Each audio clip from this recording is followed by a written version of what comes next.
All right, this is going to be as weird for me as it is going to be for the rest of you, because I'm looking at myself and, good Lord, I can't wait for my beard to grow back.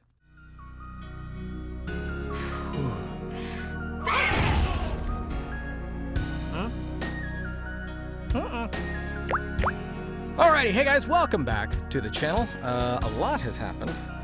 Been very, very busy, like I've been constantly saying, and that's not a joke. It's lit. What is on my hat? Something on my hat. There's been a lot that's been happening, been going on in my life. Just did a last-minute shoot, documentary series. Can't really talk too much about it, but I do know it's going to be on Apple TV or whatever that is, Apple Plus or whatever. And they needed to replace somebody last minute. I was just doing body doubling, but they saw my profile and I was very, very similar to both the real person that this was based on and the guy that was the initial stand-in for the reenactments. So they hired me, but I had to, cut all of this off and the beard, and I just had a mustache, but the mustache looked horrible. At least it did for me. There's some people that was like, oh, it's a great look. It's a very character look, but it didn't feel right. So due to the fact that I want this all to grow in and be even, I went ahead and just, cut it off. And then, within a couple weeks, there'll be, something here and here again. But anyway, other than that, that's kind of, there was other projects I was working on. I did a project where I played like a scientist and I get shot in the head and I fall over. And then the rest of the shoot is just like a lower half body double that I made, so that I didn't have to just be lying on the floor the whole time. And then there was someone's pitch project that I did audio for, and then I did audio for another project, and then I got a something on the 9th or 11th or something like that. It's like a horror, and I'm doing sound for that as well. And then I have a whole bunch more demo making things and some various different coaching and demo writing, and I just finished a third of an audiobook project that a client threw me out of nowhere, and it's been kind of rough because it was done in a way that is not normally how audiobook is done. Normally, I like to have the entire thing, and also it needs to be a finished product. Clearly, what they sent me, the audiobook, the book itself that I'm to record, is not finished. It's got spelling and grammar and punctuation and format errors, and it's driving me crazy. And they're sending it to me in pieces at a time, so I don't have the full context. It's just crazy. So I've been very, very busy with that. But fortunately, I just finished recording the first third, which is kind of what they needed right now, so they can kind of like get the ball rolling on some things. So finally had some time to do this. And finally get some time to myself. And so I wanted to actually cover not necessarily what's been going on in LA as far as the union strike and the writer strike and all that kind of stuff, because I don't understand the full context of that, or at least not necessarily the full context. I understand the context of it, but I don't understand, or at least don't know the negotiations. I don't know exactly what the terms are. I don't know exactly who's involved and who's at fault and all this kind of stuff. But I hope that something gets resolved quickly and something gets resolved fairly for all parties involved. Because I don't want studios to be completely screwed, and I don't want talent to be completely screwed. And I do know that, the economy worldwide has taken a huge hit, and it doesn't seem like we've, fully recovered. Elements have recovered, but the majority of it has been very, very rocky, has been very, very rough, and all this kind of stuff. And people are still... And then we have this new technology, not new, but the way it's being used is new. This kind of, AI for writing, for imaging, and for voice, and even some video now, has kind of come up out of nowhere. And there's now this necessary conversation of What is the right way of using this? Should it be used? All this kind of stuff. There's no way you're going to be able to ban it. There's no way that you're going to be able to completely get rid of it. It's here to stay. The technology, the algorithms are free, and so many people have already downloaded the software, so you can't get rid of it. Can't get rid of it. So now it's just a question of how do we use it? And that's kind of what's been going on. Also, from what I've heard, a lot of at least on the Screen Actors Guild side of the strike, has been a lot of companies wanting to basically sign over the rights, like the full, 3D scanning rights, and then being able to do whatever they want with it without having to pay anybody any royalties, any, anything extra, all that kind of stuff. They just want full rights. And I hope the union does their job. This is literally what they're here for, and I hope they do actually resolve this and everything is fair. Now, I am not a part of the union. There's been moments when I have more or less had an opportunity to really consider it, because I had a lot of work that was in that kind of more union area. But as of right now, most of what I do is not really a part of the union. So it's not something that I'm too engaged in. But it is something that I know will affect me and it will affect you. But today I actually want to talk about the actual voiceover AI cloning side of this. That's the part that I understand probably the most. There's AI writing, there is AI images, and those are probably different topics. They involve different areas, different fields, different uses. I think there is AI can be used creatively, and I think AI on some level should be, but it should be very limited, and it should not be doing the bulk of the work. And I'll probably get into the art and the writing part of AI in some other video, just because it is pretty chunky. But I have been doing a lot of digging and a lot of research when it comes to the AI voice part of this. Now, there seems to be a lot of misunderstanding. There seems to be some things that a lot of people don't know about AI voice. There are technically two kinds of AI voice. One is text-driven. The other one is performance-driven. Now, I don't know the actual terms that people are using on a more professional level, but this is basically how I'm going to be describing it. This is basically the terms that I'm going to be using. But for the most part, there are two different kinds. So there is basically an advanced text-to-speech version, which is you type in the text and it basically has learned a voice. It did all the learning algorithm of figuring out how a particular voice would say all these particular words, and then it just pieces them together in a very kind of monotone, flat, but relatively convincing way.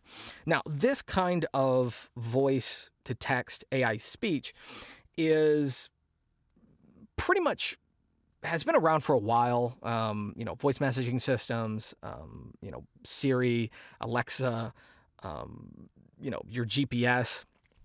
That's been in there for a long time. We've had text-to-speech for a very, very long time. The thing is, now it's actually gone to a point where it's integrating breaths. So a breath would naturally be here at the beginning of this sentence or word or whatever, and during this pause, it's understanding stuff like that. And that's where it's getting too close.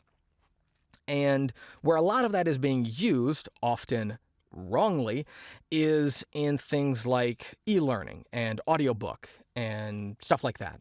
Things that don't involve a lot of emotion, a lot of personality, where it's literally just information just being shared, that kind of stuff. So people are basically, they have this software, they either have a voice that they have the rights to or a voice that they don't have the rights to. And then they're basically just putting in the script and it's basically reading it for them. It's very bland. It's very, monotone, it's very inhuman, but it does a convincing enough job to get that information across in whatever way that particular format or that particular voiceover genre would normally need. Now, there are handicaps to this AI, or at least as of right now, and the main thing that is kind of in the way of AI, and the thing that I hope does not get resolved anytime soon, is the fact that AI cannot choose its own way of doing things. AI is basically just learning from the prompts that it's been given, the information that it's been given, and it's basically just finding some medium. But if you were to feed it the same word over and over and over again, it's going to read that word the exact same way over and over and over again. As of right now, that's the only thing that it knows how to do. It has one word, it's going to read it over and over and over again. Now, if you put it in a different sentence with different words around it, maybe it'll change it slightly. But the AI doesn't choose to read a line differently. It doesn't choose to read it faster or slower. It doesn't choose to read with the emphasis on a different word than another. It doesn't choose to upend the sentence. It doesn't choose to downend the sentence, all that kind of stuff. It doesn't choose any of those things. So if you feed it the same line over and over and over again, it's going to read it exactly the same way over and over and over again. So that's text-to-speech AI in a nutshell. That's kind of where it is. And this has always been my statement, my kind of understanding and my kind of perception on this is more people need to be able to do voices. And the industry had always been leaning in the direction where they wanted people to deliver stuff boring and monotone. They wanted everyone to deliver stuff, person next door sharing information all the time. Commercials basically are just dull and boring now. Most commercials are very flat, emotionless, and anyone can read it. Anyone can read the text. And major studios, that's what they've been pushing for. That's what they've wanted, this kind of like everyday sound, which is not normal because nobody talks like that. And because that's basically what they've set up for how a commercial should sound, that's basically what AI is capable of doing. Very flat, very emotionless, very monotone, very robotic. That's what they wanted. That's what they can get. But when it comes to doing things like character work and animation, we still have the upper hand. Now, as of right now, I don't know how long that's going to last, but as of right now, we have the upper hand. And doing performances, actually emoting, actually putting emotion and personality into reads, even if they are commercial narration, is a way of clearly differentiating human from AI. If we have everything read emotionless, boring, and dull, the way every single studio and producer and whatever insert boring company here wants everything to be read, then of course AI is going to be easy to throw in as a replacement. The other kind of AI cloning, the other kind of AI voice is more AI voice cloning. And this is performance-driven. Now, what I mean by that is this is a different kind of algorithm. It's a different kind of learning. So normally what happens is for this kind of AI voice is it's altering one person's voice to sound like another person's voice. It's not taking text. It's learning how one person says something, and then one person is giving a performance, one person is reading it, and then it's making that person sound like another person. A great example of this is in the TV show Obi-Wan that was not too long ago. It was on Disney+. And the entirety of Darth Vader in that entire show was all AI cloning, all AI voice cloning.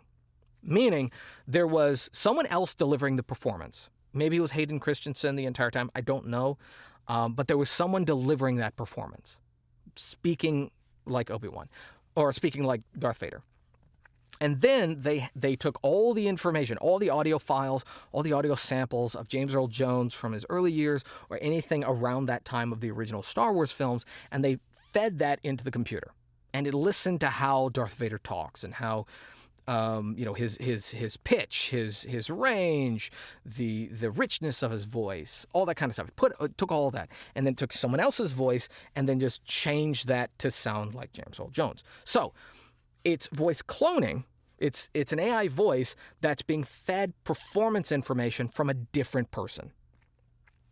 And that is a way of getting AI to actually give an actual performance. That's a way that, so technically, it's still that person, the original person that's giving the performance.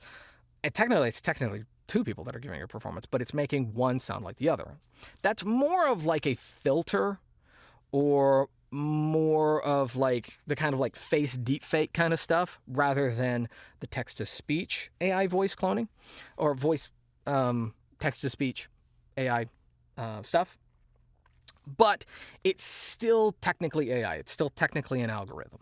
Now, the reason I bring this up is there's been a lot of people that think those two are the exact same thing. They are not. And this is where a lot of people have been kind of paranoid and kind of freaking out a lot, thinking that when people hear that, the Darth Vader voice was AI, they thought that was 100% driven by AI, just given a script and it did the whole thing. That's not what happened. That's not what happened. AI cannot do that yet. It cannot put in emotion. AI doesn't understand emotion. We can clearly see what AI is capable of when it comes to emotion and context when we watch AI videos. Watch AI videos. They are nightmare fuel. They are goblins. Watch that stuff. Trying to transition from one frame to another, you can see stuff warp like madness. It has no context of space and anatomy and all this kind of stuff, and it's doing a vague job of trying to do that kind of thing. Well, that's very similar to if you were to try to, give AI, a performance. It has no idea. It has no emotion. AI does not have emotion. Until AI becomes sentient and is actual intelligence, it's not going to be able to make these kinds of choices on its own. It's not going to be able to understand context, emotion, backstory to a character. It's not going to do highs and lows in the voice. It's not going to put emphasis. It's not going to upend. It's not going to downend. It's not going to do any of that. So there's a lot of people that are very, very concerned. And I don't think some people's concern is not well-founded, because they're kind of conflating the two types of AI voice, more or less, into one. And that's giving them a horrifying, terrible picture. But those are not the same. Those are very, very different. It needs prompts. It needs information. Now, am I okay with AI on some level? AI voices on some level.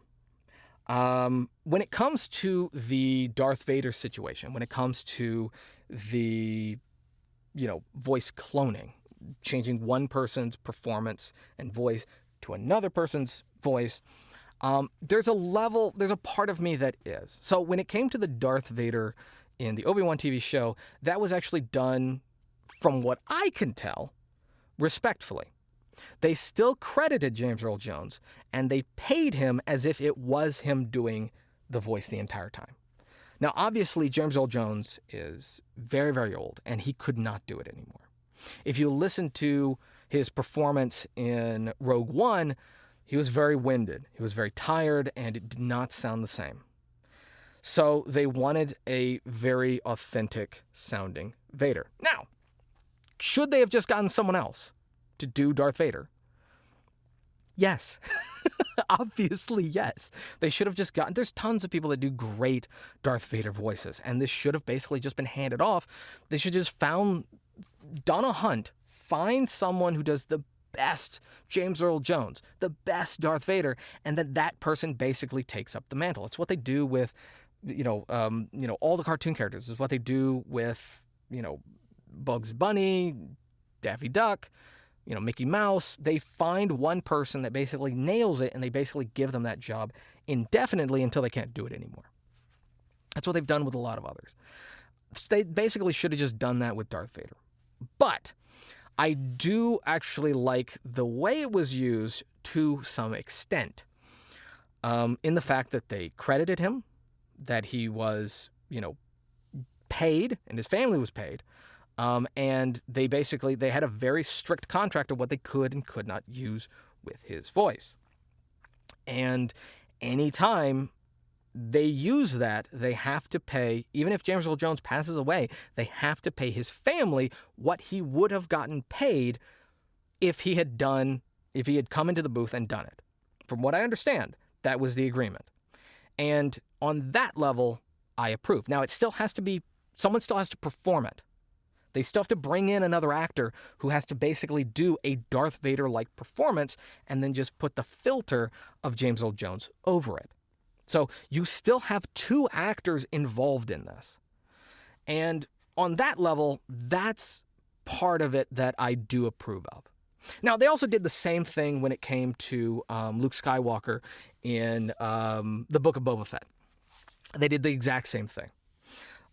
They took, the original, movies, and they fed all of young Luke information, and they, had it filter over the guy who was the body double for Luke Skywalker. Now, a lot of people noticed that one because it sounded weird. It sounded off. And that, listening to it, to be fair, Mark Hamill is a much better actor now than he was when he was Luke Skywalker. So I think we're comparing the performance and range of what's normally standard now to what was standard back then. And I think that's kind of what we're hearing. It's not necessarily the fact that it was AI. It's the fact that it was basing its, the voice, the young Luke Skywalker voice, off very, very young, inexperienced Mark Hamill. I think that's what we were experiencing there. And there was a little bit of like lip sync errors and stuff like that. But due to the fact that this is still very, very early, yeah, it fit. It was on par to what I would expect. But again, there was still someone delivering the performance, and Mark Hamill was on set. He would come in and he would do the performance first. He would come in, he would do the performance. They would get a lot of base information, a lot of, and then the young body double would come in, who looked very, very close to him, would come in, and then he would basically direct him. And the young body double would actually get to see Mark Hamill doing the performance and then try to mimic him. And then they would do the deep fake over the face, and then they would do the voice fake. And they paid Mark Hamill, as well. Like, it's not like he wasn't being credited and he wasn't being paid. So when it comes to that kind of AI voice, I'm more okay, because it does require actors. It does require performance. And it's just a way, it's, like putting some kind of voice changer, voice pitch, or going in and, putting an auto-tune, or something like that. It's very similar to that. It's way more advanced, obviously, but it's very similar. So it's not like it's the kind of AI technology that's new. That kind of stuff has been around for a while. It's just really, really good, and it's compiling a lot of different kinds of filters and different kinds of measures to make what you're wanting to have happen, as opposed to text-to-speech, which is getting more human and requires literally nothing other than a company to just throw in text and have the AI do it without paying the AI and without paying anybody. That's where we have a problem. But as far as I'm concerned, neither one of these are going away. Neither one of these are going away. And no company, especially companies overseas, which the union has no control over, no company overseas is going to care what we do over here. They're not going to care what our rules are. They're not going to care what the union says or what the union rates are. They don't care. So that stuff's never going to go away. Never going to go away. There is an idea as to what to do on our end when it comes to voice-to-text kind of AI and how we as voice actors can take advantage of it. But that is actually something that I would like to talk to my agent about, because it is something that he has been really muddling over, and I really want to find out what he's come up with, and I really want to have that discussion with him. So I kind of want to have another interview with Eric Shepard, my agent, my Texas agent, on this topic. But that's going to be another video. So this one was mostly just kind of the difference between the two, how they're being used, what the hullabaloo is all about, and whether or not I believe that you should be concerned. You should be concerned. Always be concerned that, your livelihood is at risk, but be accurately concerned. Don't be creating giant Illuminati kind of, shadow figures of fear that will do you and no one any good. That won't do anyone any good. So anyway, that's going to be it. So thank you guys for watching. If you liked the video, give it a thumbs up. If you didn't, give it a thumbs down. Totally fine. Subscribe if you're new. Bell for notifications. And leave down in the comment section below. Like to see me cover any other topics, especially if you agree or disagree. I'd love to hear those down below. And yeah, let me know what you think on the topic of AI. Are you afraid? Are you not afraid? Did this help? I'd love to know. And that's going to be it. So until next time, peace.